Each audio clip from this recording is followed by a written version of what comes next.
قائما بالقسط.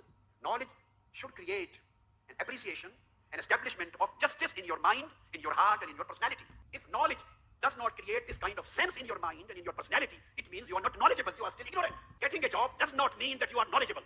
Becoming an MP or MNA, minister or prime minister or president, doesn't mean that you are knowledgeable. If you are not just, if you are not honest, if you are not guided, if you are not kind and compassionate, you can be anything but not possessor of knowledge. اس شمع کو لے کے آگے بڑھیں، جدھر جائیں نور پھیلاتے جائیں. جہالت سب سے بڑی دشمن ہے، اور جہالت یاد رکھیں لا علمی کا نام نہیں ہے. جہالت لیک آف نالج کو نہیں کہتے، لا علمی لیک آف نالج ہے. جہالت مطلب ہے حقیقت کے خلاف ذہن بن جائے، اس کو جہالت کہتے ہیں. اگینسٹ ٹروتھ خیال جازم پختہ ہو جائے، اگینسٹ ٹروتھ، وہ جہالت ہے. جہالت تو لا علمی سے بھی بدتر ہے. ہماری سوسائٹی آدھی لا علمی کے اندھیرے میں ڈوبی ہوئی، آدھی جہالت کے اندھیرے میں ڈوبی ہے. کوئی دن کو رات سمجھنے لگے، یہ جہالت ہے. یہ جہالت نہیں ہے کہ اس سے پوچھے وہ کہیں مجھے پتہ نہیں دن ہے یا رات ہے. اس کو جہالت نہیں کہیں گے. پانی گرم ہے یا ٹھنڈا ہے، میٹھا ہے یا کڑوا ہے، مجھے پتہ نہیں.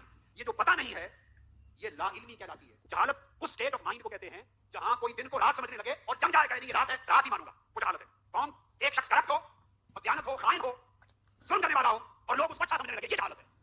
یہ جہالت نہیں ہے کہ پتہ نہیں اچھا ہے کوئی شخص یا برا ہے. اور اگر کوئی اس سے نکل آئے تو تردد میں آ جائے، ہی از کنفیوزڈ. پہلے کا ذہن پختہ جم گیا تھا، دن کو رات کہنے پر یا رات کو دن کہنے پر، میٹھے کو کڑوا کہنے پر، کڑوے کو میٹھا سمجھنے پر، سخت کو نرم سمجھنے پر، نرم کو سخت سمجھنے پر ذہن جم گیا تھا، وہ جہالت تھی. اب وہ جماؤ سے ہٹ گیا. Now he is in state of confusion. وہ تردد کہتے ہیں اس کو، نیدر ہیئر نور دیر. اس کو سمجھ نہیں آ رہی. تو تردد میں اگر وہ 50-50 ہو جائے، بالکل مڈل میں، آدھا ادھر آدھا ادھر، نہ دن کا اقرار کرے نہ رات کا اقرار کرے، تردد کے سینٹر میں آ جائے تو اس کو شک کہتے ہیں، ڈاؤٹ. اس کو ریب کہتے ہیں. اور اگر وہ ٹورڈز ریئلٹی پر جائے اس کو ظن کہتے ہیں، ٹورڈز رائٹ. اگر ٹورڈز رانگ، غلط فہم کی طرف نیچے چلا جائے تو اس کو وہم کہتے ہیں.